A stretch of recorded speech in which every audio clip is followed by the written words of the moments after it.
Hello, everybody. Welcome to Planet FPL, the world where everything revolves around Fantasy Premier League. My name's Suj. And my name is James. This game week is over, although I only just, James, I had a cheeky look yesterday, but I only just looked in to see how many points I scored. Oh, I haven't even Um, looked to be able to do that. well, yeah, we kind of sort of do. You're supposed to be Um, you better go first then. well, I scored 70 minus 4, so 66. I've had a I don't red think I've got that much. arrow. I have gone down from 770k to 840k. It was a particularly disappointing game week. In the end, I only had I had points from Kane, points from Haaland, points from Rashford, De Bruyne, and Trippier and Kepa. It wasn't too bad. My transfers in the end, obviously selling all of the Liverpool guys for Kane, De Bruyne, and Luke Shaw did pay off. It's a net positive, but you'd expect it to be because they all had a double game week. But yeah, that Oh, was Kane got a the net game. assist. I literally didn't even know. I was waiting for it to be added in Sky Fantasy Football, but it wasn't, James. Yeah, I assumed he didn't get it, but I suppose it wasn't on target, was it? But I suppose he hit it like a it was shot, on didn't he? target. It Was was a it? shot. No, it It wasn't was a going in, mate. shot. No, It it'd was a still be go. It'd still be going. It'd gone in the crowd, mate. it was a Got that shot for though. throwing, I think. It was a shot. It was But a it was a shot. shot. Yeah, I would. Yeah. Yeah, okay, I can understand that. Well, I didn't Yeah, it expect was a that. shot. No, no. So yeah, all in all, 70 minus 4. It's fine. It could have been a lot worse. Look, a lot of people, obviously, we'll talk about it in a second when you've given us your review. Triple captain to Haaland this week. It was a big week for that, and Rashford as well. And considering the double game week for Haaland, I think we probably would say that we got away with it, right? I mean, to be honest, where we were at rank wasn't going to be a huge problem for us in terms of the triple captain because there were certain levels where he was even below 200% EO. So I think where I'm at, and I've dropped back to nearly 1 million, I think it was probably net slight good. Okay. Any returns from him, I mean, fractionally. So those who are obviously near the top who didn't triple captain him will be thinking, yeah, eight points is fine. You take that. And it's worth saying for those who did it and are disappointing. Hello to Neil Robertson. Good morning, plonker. By the way, that don't 8 points. All right. We always say It's not. anything It's above. not. It's not a Yeah, fail. you've got to return. To be honest, that's all I ever think with triple captaincy is don't do me the Sadio Mane, the 1 pointer off in the first half of the first game, or like obviously when Rashford pulled up on Saturday, I spoke about it Monday. You can imagine people going, "Oh no, don't do that." So yeah, okay, so it's probably going to prove to not have been the best week. I honestly park it. Don't worry about it. As I said on Monday, and last week, I think because of some of the higher triple captaincy scores last year, people think, oh, it's going to be massive. Like most of the time, it's not. How did you do? Yeah, I suppose I have to do that, don't I? 65 minus 8, obviously not good. Haaland captain, Kane 7, De Bruyne 5, Rashford 12, double clean sheet, Newcastle guys, David De Gea 5 points. Obviously the late Michael Elise goal that we'll talk about, knocked the clean sheet out, as it would have done for many, because whether they're De Gea or Shaw or another United player, there's obviously quite a bit of coverage there. So yeah, shit week. I mean, you saying the hit worked for you, certainly didn't for me. The Kane and Rodrigo element, fine, that set me up better. But obviously I didn't need to go De Gea to Kepa, and I spoke about that was the extra one I didn't need to do. When I'm aggressive, this always happens to be so much, Suj. When I'm aggressive, it just doesn't work for me.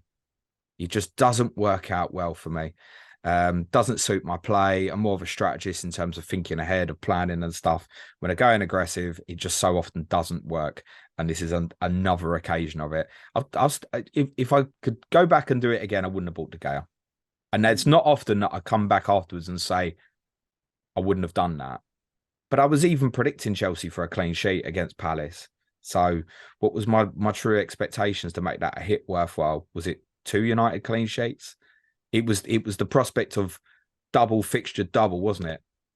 And I'm probably not even going to start De Gea this weekend. But So you're only 2 to 3 minutes away from it being evens, give or take, between Kepa and De Gea. Like at least No, they yeah, thought it was late in the game. I get that, You know, but yeah, that's the point, isn't it? Evens. So it was easy Yeah. to look at Chelsea's performance at Fulham as well and think, am I being a bit daft? The reason for the prediction of the clean sheet was Palace. And so again, De Gea's got Palace in the double, and I'm thinking of Luke Shaw's ownership, and I'm thinking I need to cover that up, and I should have been a bit braver and not done that, I think. But I don't regret that I don't regret that De Gea's in my team now rather than Kepa. It's worth saying. Like, I'm okay with that moving forward. I've got half my team playing each other this week. Now, as we go into this week, I'm bust as it stands with Kepa in goal, with Liverpool away versus Danny Ward with Brighton at home. I actually think there's more chance of Chelsea randomly eking out a clean. Like Brighton are scoring goals, free flowing and fun. Liverpool are not. So if there's going to be a team that misfires, Liverpool at home to Chelsea, I'm going to go with Kepa over Danny Ward. It sounds to me like you're going to go Danny Ward over David De Gea. Yeah, I mean, I'm not expecting anything from either of them. I just think I just leaned into the all-in strategy. I'm not going to have any Brighton offensive players. I've got Gabriel Martinelli. So it's literally that. It's the fact I own Gabriel Martinelli is I'm going to pick Ward over De Gea. I don't expect either of them to do anything this weekend. Agreed. I've got 3 Manchester City players: De Bruyne, Haaland, and Cancelo. I'm fine with that with Wolves at home. De Bruyne's obviously had his rest, and Haaland's got a bit of work to do to get himself in the running for the Golden Boot. So I think he's going to be first choice. Haaland's he didn't look right last night, I have to say. No. I've got Trippier and Almiron with Palace away is fine as well. But then it's the so Fulham, Tottenham. I've got Kane, and I'm going to play Pereira over Martial, who was dropped obviously at the weekend on Thursday. We don't know if that's because of Wednesday because of his knock. So, but we don't know his status for this weekend currently. But it's obviously a tough fixture. I mean, Haaland didn't look good. You guys didn't look good in the second half as well. And it's a home game for Fulham, and they have been scoring. I'm going to play Pereira. I'm going to play Kane. And then I've got Martinelli, Rashford, and Shaw. Again, they all play each other, but I'm going to play on my bench: Ward, Martial, Ben White, Nico Williams. Okay. Yeah, I think I'm probably going to bench my United Arsenal defensive again. Same reason we're probably benching Ben White as I've got Rashford. So I have even debated doing that the other way and playing White and leaving Rashford out, but that just sounds ridiculous, to be totally honest. So I'm going to go with the offensive players. Yeah, to be honest, I'm quite happy with how I've lined up this week. The one problem player is Cancelo, who is beginning to look like he's got to go. But obviously Rico Lewis potentially picked, and he was outstanding, potentially picked up a problem towards the end of the game, which you could say, oh, Kyle Walker comes back in. That's probably the case, but I wouldn't guarantee that Cancelo doesn't play against Wolves. And I'd rather leave it the extra week, I think, currently, and give myself the information feels more important. And do you know what? If Cancelo doesn't play, then I have got Ben White playing. And that's kind of my take at the moment. So you're right there, Suj. It's not orgasm noises, is it? Please. No. I was trying to turn my phone off, and it started bleeping at me. So it's all good, though, James. Don't worry. It wasn't a Gary Lineker. What are we going to call that? Doing a Screamgate. Screamgate. Is that what it's? Yeah, Screamgate. It's got to be, isn't it? Okay. Yeah. And if you want more of Screamgate, listen to the end of our Patreon Tottenham podcast from Wednesday, where we had a good giggle about it. You need to sign up to Patreon first to do that, though. So patreon.com/Planet FPL. Well settled, Suj. I intend to roll. Yes, Cancelo is a massive problem, but what do I buy this week? Or maybe another Man City player who therefore same thing. Are they going to play? All I'd say on that is probably beginning to look like Aki Stones are probably look like they're going to play the majority of games based on Pep's comments, which is really dangerous to base anything on Pep's comments. Based on, I mean, Ruben Dias came off the bench yesterday, might be available. No? Did he come on? I lost interest in the last 5 minutes. Yeah, it was when he took Haaland off. He took Haaland off for Diaz. I was pissed by that point as well, mate. Yeah, Ruben Dias came off the bench. So I don't know. I wouldn't say that's. Oh yeah, 91st minute. Yeah, lost interest. He had me really worried there. I was like, "What's he talking?" I don't remember that. I probably went for a piss or something. Yeah, I don't intend to do anything. I think for the majority of people, it's roll. Yes, Cancelo obviously is a massive problem. If you know with confidence where you want to go with that, fine. I'll just reiterate what I said earlier in the week, that between 21 and 22, we'll know who's in the Carabao Cup final. We'll know who's progressed in the FA Cup. We'll know the draw for the 5th round. Then we can understand the probabilities of what game week 28 will actually look like. The transfer window shuts. I mean, who would have said at the start of the week that Danny Ings would be a West Ham player and Leandro Trossard would be an Arsenal player, right? Yeah, crazy. So, although I bear don't think that in mind. either of those deals are signed, sealed, delivered yet. No, but they will be. They've got till, by the way, 12 o'clock today. If they're registered by 12 o'clock today, they can play this weekend. Anything later than that, they can't. And Chris Wood at Nottingham Forest as well. It's worth saying, in the case of either player, if there's an announcement from the club when they've done their promo video at 8 o'clock tonight or something, that doesn't mean that they can't play this weekend.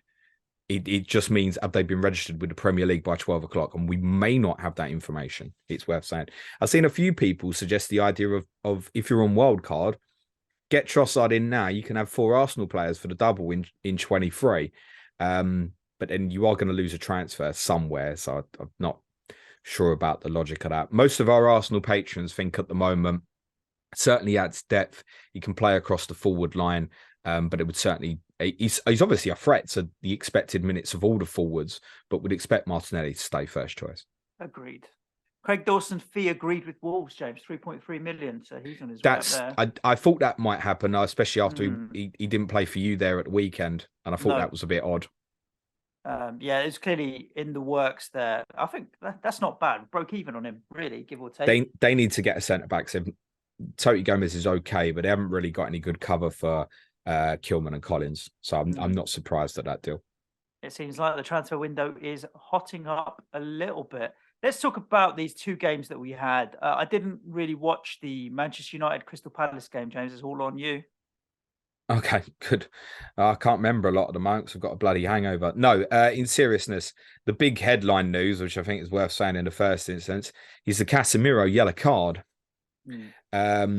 Which I just think instinctively in that moment, Zaha's beaten him. He knows it. And he just reacts like I think a holding midfielder would do and go, winning 1-0, there's 10 minutes to go, take the yellow card.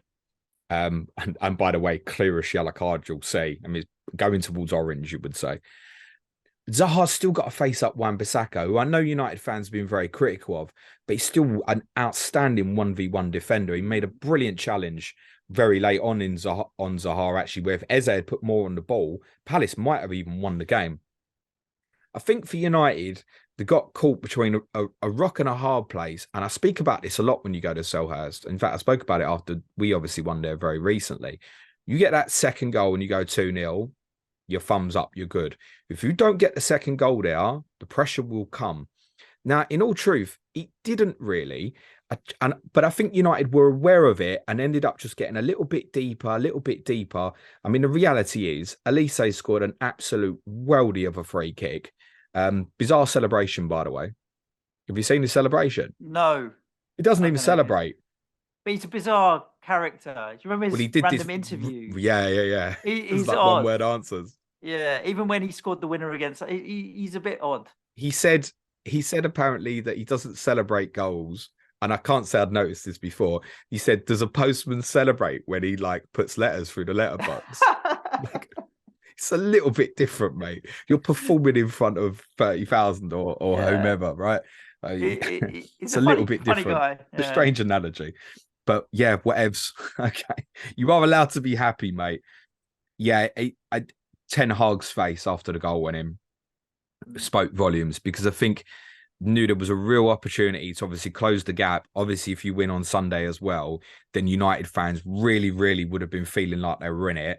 And in the space of those last 10 minutes, they've lost Casemiro for the most important game and the toughest game, and obviously conceded the late equalising goal. So a real blow. Weghorst obviously made his debut. Thought he did okay. He had one headed chance that went over. Oh, talking of chances, something to reference for you, actually, Suj. So United's XG was 2.08. That's 4 times Palace, basically. So on that, you'd think, well, yeah, well deserved to win. Just something I noticed during the game, and I thought it would happen right at the time, was um, in the first 10 minutes or so, Marcus Rashford went through.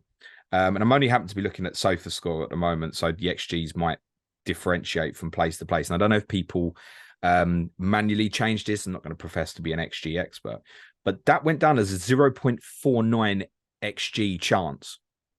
He knew he was offside and he half-hearted hit it at Gator. There's no way to try to finish like that in different circumstances. And the flag went up, but the referees played advantage. So the game didn't stop. Right. So you should be aware, if someone's to go, oh my God, Rashford still had a big XG from Wednesday night. No, didn't actually. It's worth saying. But he played a pivotal role in the goal by drawing players towards him. Ericsson makes a run off the shoulder. The two Palace players, I think it was Decore and Klein, kind of leave it to each other. Like, who's going to track the run? Rashford plays it between them. Ericsson, obviously, once he gets into a decent, adventurous position, has obviously got the brain to know what to do with it. Picks out Fernandez, who doesn't miss, and has obviously been a big returner for anybody who went on him. Have done really well. I feel like it was his third and fourth goals of the season. Yes, but 4 returns in a row now. 5 returns in the last 6. That right? Yeah, he's 9.8 million. I think let's see. But I think, okay, they've got a difficult game this weekend against Arsenal, but then Palace, Leeds, Leicester, Brentford, but then the Brentford fixture might not happen. I'm really interested. If they don't go through to the Carabao Cup final and an additional Leeds fixture gets added, I could see myself moving from like KDB to Bruno potentially. I think he's a really interesting asset now at 9.8. Yeah, but then City got double the next week. So what are you doing? Reversing it? If the United 22 double happened. City are shit, mate. No, not even. I think I could add I don't know. For 20 minutes last night, they weren't bad. Just a couple of notes on Palace. Changed it up a little bit, which actually in hindsight we shouldn't be surprised about because it was a Sunday, Wednesday, Saturday schedule for them. Whereas for United, it was a Saturday, Wednesday, Sunday schedule. So United had 4 days between the games. Palace only 3. Zaha moved over to the right-hand side quite a lot. I mean, they started basically in a 4-2-3-1 with Edouard behind Mateta. But that kind of quickly developed where they moved Elise in a little bit more central into a 3 to counteract the fact that United were, and I think fairly expectedly, were being quite dominant. So that Palace lineup may change again for the fixture at the weekend against Newcastle. Will Hughes played in midfield, and I know Palace fans think that was an improvement on the performances recently of Jeffrey Schlupp. I thought Chris Richards, who obviously stood in for Joachim Anderson, did quite well, actually. It was a difficult game for him to come into. Anderson could be back as early as game week 22, actually, so it's not as bad as feared for him. Martinez obviously come back in for United, which naturally meant Luke Shaw moved to left back. There's a lot of United fans beginning to get pretty peed off with Anthony. I actually heard it described as, which I've heard Tottenham fans describe about Lucas Moura, where attacks are beginning to die with him, which is interesting because he obviously made a really explosive start. He didn't start against City. Obviously came into the team last night. I'd be concerned if I owned him. It's been a long time since he's had a Premier League goal. I think it was his first 3 games, wasn't it? And he's not scored since. And I understand that's one people would have punted on. You're not selling it in any case because the potential for the 22 fixture is good. And in any case, the fixtures after Arsenal, the next 3 are quite good anyway. So yeah. Whereas Newcastle have Liverpool 24, City 26. If that is the Carabao Cup final, unless you've got big value tied up in the likes of Trippier and Almiron, which a lot of people obviously have, but no one's selling Trippier anyway. It might be easier to move on their players rather than United players. Yeah, I'm sitting there with De Gea and Rashford, and even if the 22 double happens, the only other player I think I'd be interested in is Luke Shaw. Now, if you take this week, Luke Shaw's obviously a consideration for me to buy for Cancelo. But not this week, really.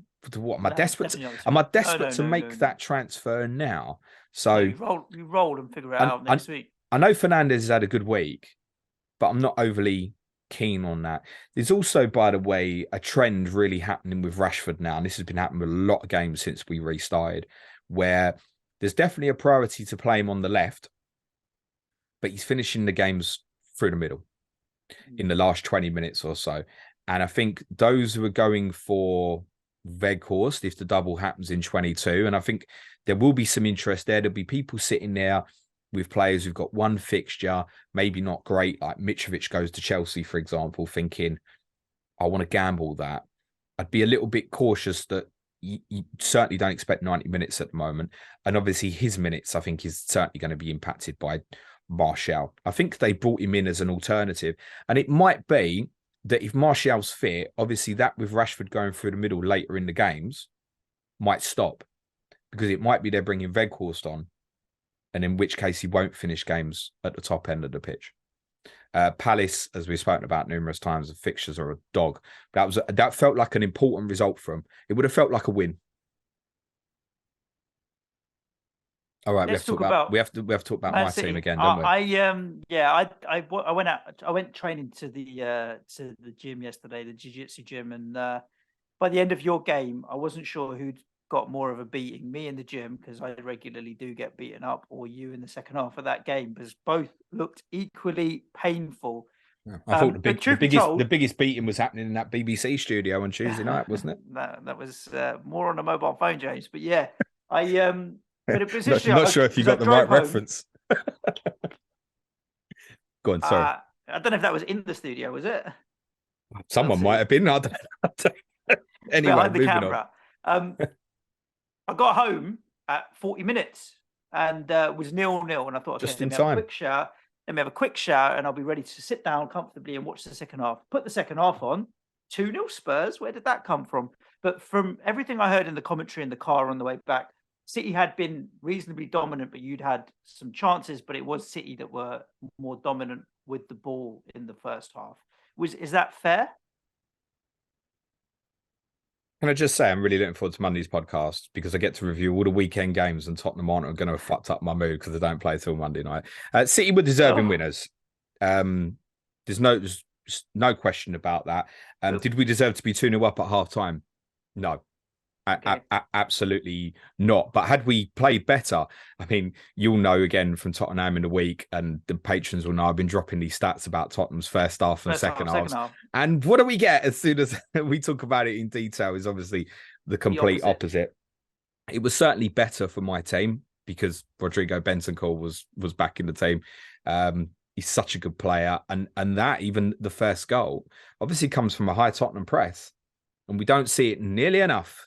And it's because Rodrigo Bentancur can do it. Not only is he a good footballer, he's got the legs off the ball as well. It's such good news for Tottenham that he's back. That's the best news from last night. I think he's one of the few players we've got who could compete for a place in City's team, by the way. In fact, he'd probably be the Tottenham player who would have the most chance of getting in City's team. Yeah, he wouldn't get in ahead of Rodri. No. But maybe next to him. Instead of Gundo or something. Oh yeah, listen, he'd still be competing with Bernardo Silva and Gundogan. I mean, don't get me wrong. Both your goals was a high press and it was good, but there's also some sloppy. You expect a bit better from City, like Edison. That's a bad pass to Rodri that leaves him exposed. You press, you pounce on it, good, you score. But he shouldn't be making that pass to Rodri on. They do it all the time, Suj. No, but it's on the wrong side of him, so it leaves him exposed to having the ball robbed off him. And when Rodri comes in to tackle Kane for the second goal, Kane's done well there. Don't get me wrong. I think Rodri could have done better. It's one of those where, don't get me wrong, you capitalise on it and he's done incredibly well. And what the fuck Emerson Royal's doing on the edge of the 6-yard box to knock it in, he's put himself in that position because he's gotten forward. Great. They could have done a bit better, I think, City. But I mean, it's the pass. The pass for the first goal puts Rodri in trouble, but if he thinks in that much trouble, the solution is go back to Edison again. Oof. Yeah, go back to Edison. Deal with it. They're mistakes, but you pounce on mistakes. If you play it back to Edison, you trust him, don't you? Again, even though it's quite a short distance and stuff, that probably would have been the right solution. Whereas Rodri's obviously put it into an area he can't see what he's doing. It might be that there's a little bit of panic, so maybe doesn't see Bentancur coming. And obviously, a The goal's second, important. Goal's mm, important for Kulusevski because it obviously will build up his confidence. It's been a long time since he scored. Has obviously had big injury problems. The second goal, look, great to see the wing back get high. I actually thought it wasn't too bad, Emerson. But that's worth saying amongst all the bad performances. I don't think Matt Doherty's been bad. I think that's really close. Which one of those two will play at right wing back on Thursday? Monday against Fulham. I think we're better defensively with Emerson. Of course, we're better offensively with Doherty. I get that, but it's another tough game. Your opponent's probably going to be Willian on that side, and Emerson will probably defend it better. So I think that's a close call. Perisic, I would expect to keep his place in the team. He's obviously the thing is, there's obviously such a big moment in the game that City. Obviously, Alvarez scores, then the second comes quite quickly through Haaland, and you know what's coming. The chance we had with Perisic, mate, which obviously I think it was Lewis ended up blocking it and it popped up and hit the post and bounced away. I thought at half time we were going to win. And the reason I thought at half time we were going to win is not because we'd been spectacular. I just thought City was so ordinary. And the major difference for me between, I've obviously seen Tottenham play City and Arsenal over the last week. Arsenal were very, very difficult to play through. City are not. And again, there might be a little bit of recency bias in terms of Bentancur played last night. That certainly helps. But off the ball, they're not the beast that they've been. Obviously, in the second half, they lift the intensity massive and it's difficult to start playing through them again. yeah, But in the I first feel like half, they were easy to play definitely the through. second half, they did increase the intensity. The other word I'd use is aggression, because it just felt like they'd come out and were going to go for you. Every time the ball was played forward, like Aki and Akanji were coming through Kane or Son, like it was like, I'm going to get in your face and I'm going to win that ball. And if I commit a foul doing it, as long as it's not a yellow card, they're going to foul you. And they just seemed like they wanted everything that much more and were going to be aggressive about doing it as well. And if they weren't too worried about like drawing fouls, but it felt like you were then a little weak in terms of, right, oh shit, these guys are physically going to be much more aggressive about it, and you didn't have an answer to it. And it is difficult with these guys because they are that good. Two goals going quickly and you're like, oh shit, I mean, here we look, go again. But they did really up it in the second half. there's some individual errors. Obviously, look, Hugo again should do better on the third. For those screaming for Fraser Forster, though, like, honestly, park that. It's not going to make a blind bit of difference. And it will be even worse in terms of distribution, by the way. Perisic on a couple of the goals. I mean, even on that goal, the third goal, if he's coming to meet Morris like that, he's got to win it. Otherwise, Otherwise, don't done. come. Do you know that was my favourite goal? You know why? This is going to be so irrelevant for the listeners, because it was a Rodri pass, James, that got him an assist in Sky Fantasy Football for that Mahrez goal. And it's like, it's one of those, where did that assist come from? It's like Mahrez did all the work to turn Perisic, break in and stick it in the near I've post. given up on my Sky season about as much as I've given up on my FPL season, I think, to be honest. What about your Spurs season? Given up on that as well? Well, close. I mean, that's the thing. And the amount of even high profile Tottenham content creators I saw yesterday going, hope you lose. I can't believe that. No, you can't have that. Really, Can't I have can't. that. Can't have that. I can't believe. I went to the bar at 0-0 and I hadn't got back to my seat and it was 2-0, mate. I thought it was absolutely brilliant. I was gutted. To be honest, in a weird way, I was almost more. Obviously, the Arsenal defeat hurts more. Of course, it does. But obviously, the way the game pans out, last night's almost even more disappointing. In a chance. How hard is it to give yourself a chance of winning at the Etihad? Like, I don't even know I don't think we've ever done it. Well, we normally beat them, don't we? So it's 3 points less than our total than what we normally get. City fans as well must have been thinking at half time last night. It must have been thinking, Tottenham again. Are you joking? Not even that. It was like, what the hell has Pep done? Like dropping De Bruyne, playing Alvarez in that position, no Kyle Walker, Rico Lewis. I mean, fair play, Rico Lewis has been doing all right. But it did look like, has he rotated it a little bit too much, or is he trying to be too clever again, or what's Pep doing here?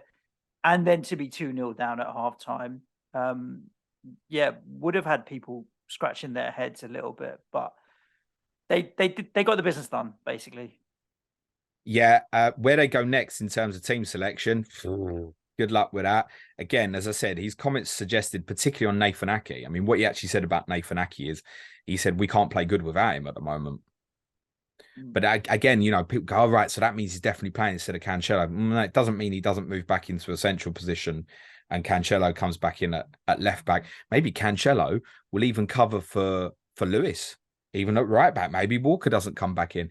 I don't know. I would assume that Kevin De Bruyne will come back in. It's worth saying on KDB, it was reported on either Tuesday or Wednesday that he didn't train. So there was a little bit of an issue. I think a little bit like with the United guys, because the double 22, you're certainly not selling right now, you're holding. And it's a little bit the same with the City guys in the sense it's Wolves, it's Tottenham away. Okay, yeah, tough fixture on paper, but Tottenham have lost 4 of their last 5 home games and obviously are not right. But I promise you, it is going to be better with Bentancur back in the team. And then there's the double, which starts with Villa away, and obviously the Arsenal fixtures a bonus. Then you got Forest away, Bournemouth away. Like, there's still a good run of fixtures there. And as much as I could look at KDB and go, yeah, not justifying the money at the moment, and I can't really argue that, what am I doing? And I think for me, it almost feels it's easy to do this and go, I'll give you an example. You go, right, I'll downgrade to Mahrez, who has been, there's always a differential City player who goes off in a double game week. This time it was Riyad Mahrez. And those who have done. Our differential team, mate, nearly did we captain him? No, we captained Bruno, mate, so we done all right. And we got Mahrez. Smashed it. And Kulusevski. Oh, wow. 97 points for our differential team this week. A game week rank of 60k, mate. It was a storming week. Yeah, Fernandez was 38 points. Kulusevski, 11 points. Mahrez, 19 points. Those guys killed Johnny Pringle did say the other week on our City correspondent, he said, if there is a Mahrez time, it is now.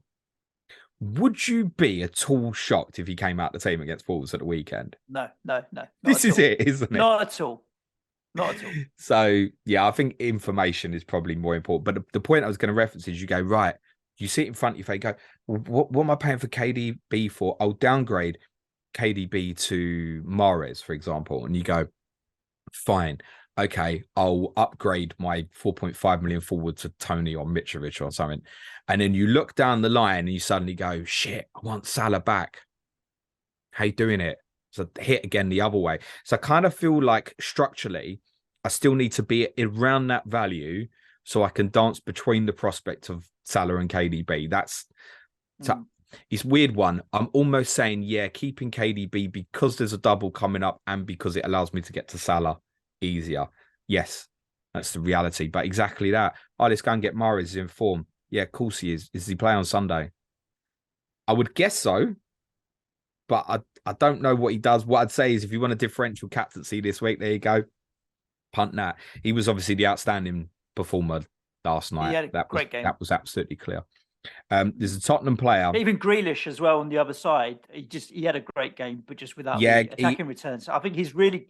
You know, we talked about the second season at Man City. Will he grow into it? I was skeptical whether he would or wouldn't. I do feel like recently he's getting more and more influencing games. But then it's the same thing, isn't it? Like Foden, you keep banging your head against the wall and there'll be people listening. I've still got Phil Foden. And I get it. Like, that's becoming a pain in the arse. You could switch that and suddenly Foden plays every week.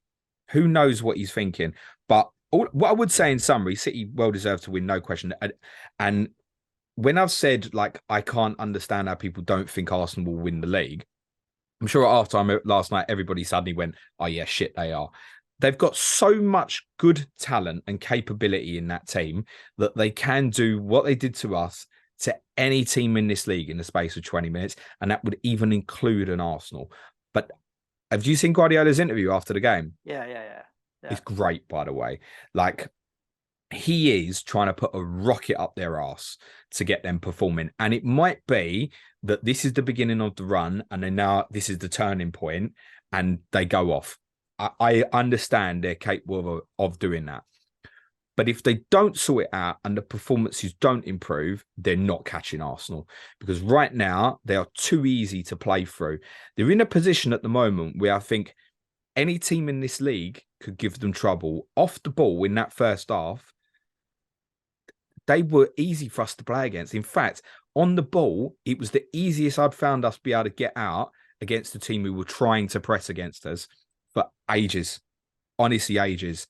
There was actually some nice pattern play from Tottenham in that first half. Certainly performance was better. Got overwhelmed in the second half. There's one player, and this is completely non-referential to FPL, who I'm so angry with that I'm doing talking tactics for the patrons on Monday. I might have to record it over the weekend and get it off my chest. Go on. Christian Romero. Honestly, dude. Yeah, big time. Big time. He played the start of the second half like we were losing 2-0 rather than we were winning 2-0. Yeah. And he give his teammates so many problems. Yeah. But it doesn't matter. He will still play on Monday because he's still the best. He's still the best centre back we got. We're a mess defensively. I guess to cover that, we're a mess defensively. As I said earlier, there's question marks over Doherty, Perisic. I certainly warned that if you were going in, you were only expecting attacking returns. Harry's obviously a great hold. If you went Heung-min Son, he shouldn't start at Fulham. Richarlison should start. I'm not saying that will happen, but I'm saying my opinion is Richarlison should start over him now. Cool. James, let's do a few questions that we've had in on Twitter. Quite a few we've actually kind of covered off. I'm having a look here. Breaking news. Danny Ings is having a medical. It's not really breaking, BBC, but, thank you for that. So that could get done and wrapped up by midday, you'd think. That's what I said. Yeah, don't be surprised. Even if the announcement's like late tonight, doesn't mean that they can't play this weekend. It's all about the paperwork in the next hour or so. Yeah, indeed. I suspect they'll both be eligible to play, is my instinct. Oh, Rico Lewis, I might have to buy him, your mate, Expressions Oozing, Tottenham, he's got a new nickname for him. Leroy Sané's little brother.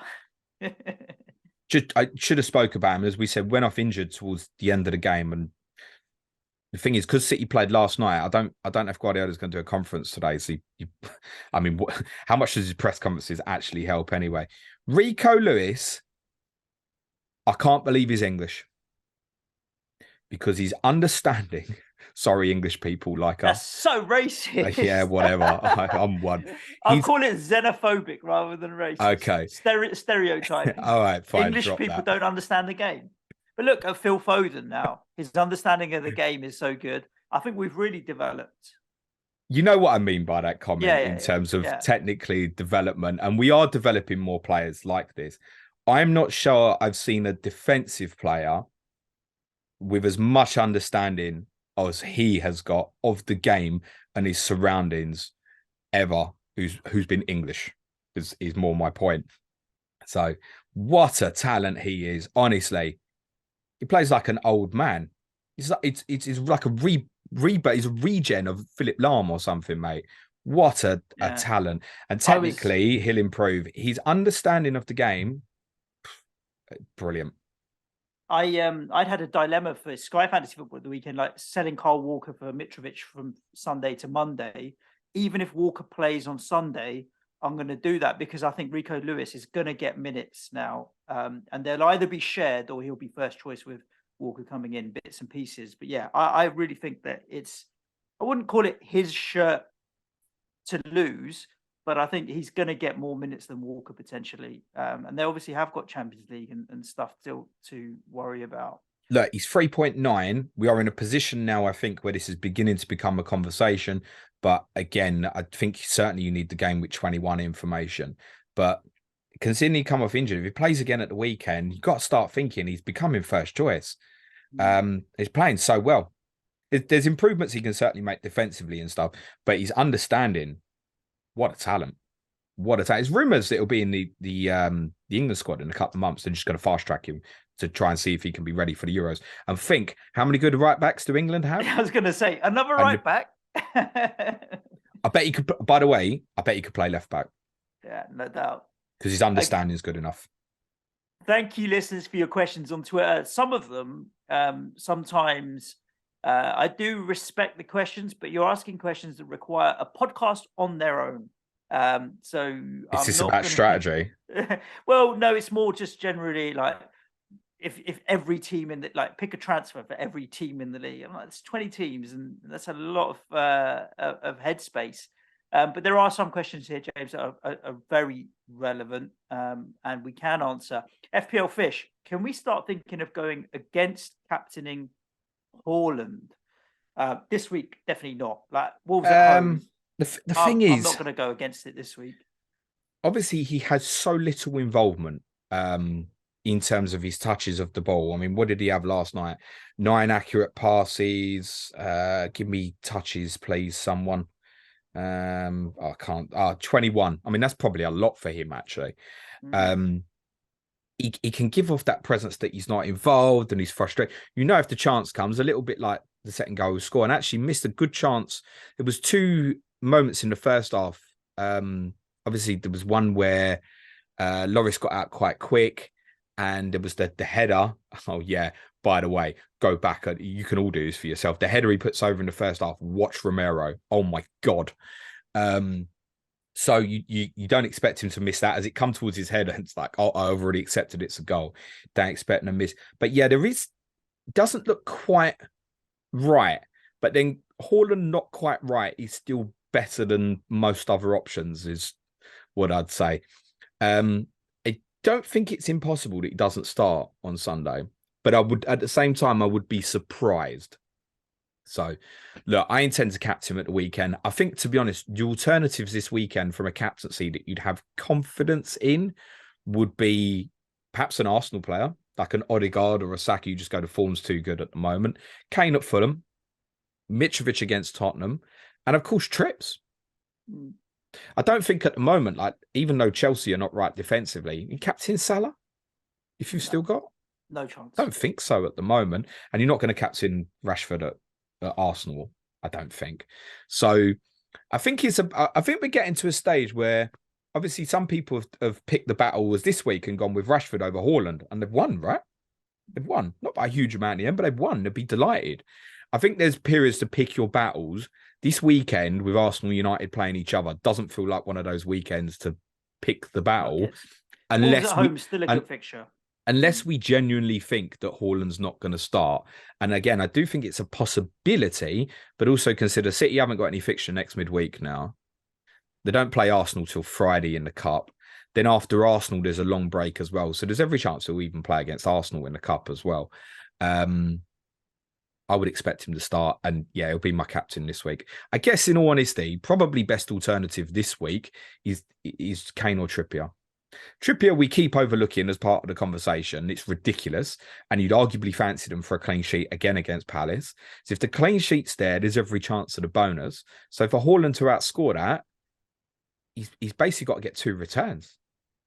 But then it only takes one moment like Michael Olise's free kick, and then it's gone. Kane away to Fulham, they're improving massively. They go above us if they beat us, Fulham.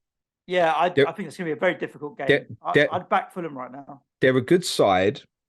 They are improving defensively, but we'll say what I always say about Harry: scrap home and away. Yeah, Harry's not the worst bet for Monday night. A lot of questions, James, around Leandro Trossard. A couple that we can ignore. Well, I say ignore. Sorry, that's a bit disrespectful from Nathan and Chanel. Kind of, shall I buy Trossard now so that I can flex with 4 Arsenal players? I just think, look, you're going to lose a transfer doing that anyway. It's not worth it. So as soon as you make a transfer, for those who don't know, yes, you can manipulate it now where you could go 4 Arsenal players. I'd probably be more interested in going 4 West Ham players against Everton tomorrow, but I think you'll disagree with that, Suj. But yes, you could manipulate the situation where you have 4 Arsenal players, but as soon as you try and make a transfer, it's going to force you to sell one of them. James, you can do that, you know. You can buy 3 West Ham and Danny Ings. Go on. That's what I just said. Yeah, exactly. As if. But Rahul's kind of saying a more kind of serious question around Martinelli and Trossard. Do you think Trossard's signing will affect the minutes of Martinelli? I still think, like you, Martinelli's first choice. He's done nothing that deserves him getting dropped right now. Yeah, but it gives them a different option when they need later on in games. And there's certainly an expected minutes potential issue, but I don't think it only applies to Martinelli. I think it could also apply to Nketiah, for example. Yeah, play him up top. I think it can Martinelli up top and Trossard on the left. Just gives them a bit of depth. Could even be Saka or Odegaard. I think, look, Arsenal had to do this if they wanted to be still maintain competitiveness, I think, in Europa League, which I've been saying the situation at the moment is probably, they should probably sack it off. But, you know, suddenly they're putting themselves, they've been linked with Jaden Anthony from Bournemouth as well, who actually was very lively when he came on at Brentford on Saturday. But getting these depth players in gives them the prospect where they can play all these players in Europa, I think. I don't think Arteta's going to move too away from what Arsenal's strongest 11 is in the majority of Premier League games. And I think that will be the case, certainly at least until the Europa restarts. But of course, can Trossard come on with 20 minutes to go even and impact Martinelli's minutes? Yeah. I mean, but I think the difference is like Tierney came on for Martinelli at Tottenham last week. And I know that was to shut down the game, but I think it might be in a game that's closer, Trossard will come on for him. Yes, possibly. Doesn't mean Martinelli's bad value now, particularly obviously if you bought at 6 million. Yeah, completely understand that. And kind of last but not least, James, a number of people are asking questions, which is like, should I transfer this player to this player or just roll? Like, shall I replace Cancelo or just roll? Should I buy a replacement for so-and-so or just roll? Like you've summarized quite clearly why we'll have more information. The answer's not the same for everybody, though. So if you take my case where I've said, look, if Cancelo doesn't play and if there's a sub, there's a fair chance. I mean, look at their bench last night. Bloody hell. They've not brought KDB off the bench. They've not brought Foden off the bench. So if he is a sub, there's a chance that he's not getting on. And I'm looking at my team going, okay, I got Ben White instead. Like, it's all right. If you're looking at it and going, oh shit, it's Bueno coming in the team instead away to Man City, you're feeling different, right? So what the answer is for one person is not necessarily the right answer for other people. But I do think in the majority of cases, rolling is a really, really strong and powerful move this week from an information point of view. And to be honest with you, it's no transfers until February, because not only that, once you get past the deadline, even more so than advice in terms of rolling now, for fuck's sake, don't make an early transfer. You take Manchester United, got 3 games to play in between game weeks 21 and 22. We've all got Man United assets somewhere. So wait, information, so important. But if people have got real problems and particularly got a shit bench, you're sitting there with Cancelo and going, I've got to go to Aki or Shaw or Estupinan, Dunk or whatever. By all means, do it. What's right for me to roll isn't necessarily right for another listener. So there will be people listening now. I've got a meta transfer. Cool. But I do think for most people, any doubt, roll. Mm-hmm. Like literally almost every question I'm going to get on the deadline stream tomorrow is going to be, shall I? I'm going to go roll. It's going to be really boring. Don't watch my deadline stream tomorrow. Watch someone else's. Yes, indeed. We'll be rolling. James, that's a wrap for this episode. Thank you so much, listeners, for tuning in. As you mentioned, what time are you going live tomorrow, my friend? Deadline stream will be what's the deadline? 11 o'clock. It's 10 o'clock deadline 10 o'clock stream. UK time. Just one thing we haven't mentioned, obviously 22, because I know this will be one that people are thinking about is, James, is there going to be an announcement today? I'll repeat what I said Monday, that I thought if there was going to be an announcement this week, the most likely day was yesterday. I would be surprised if there is an announcement today. I still think that United Leeds will happen. I think we're probably in a position where the likely announcement date, if it's going to happen, is if United and Leeds don't draw in the cup, will be the Sunday, like it was for Palace and Manchester United. And so that is still over a week away. So everybody calm down. No, unfortunately, if we get news today, amazing, but I wouldn't expect it. Lovely jubbly. If you want to support the show, like we mentioned earlier, head over to patreon.com/Planet FPL. For the patrons that are listening, we've got the differential show coming at you later on today with the preview of the weekend. But other than that, stay safe, look after yourselves. Thanks for tuning in. Ciao for now. Thanks, everyone. Play it your way. Be nice to each other. Cue music, please, man child.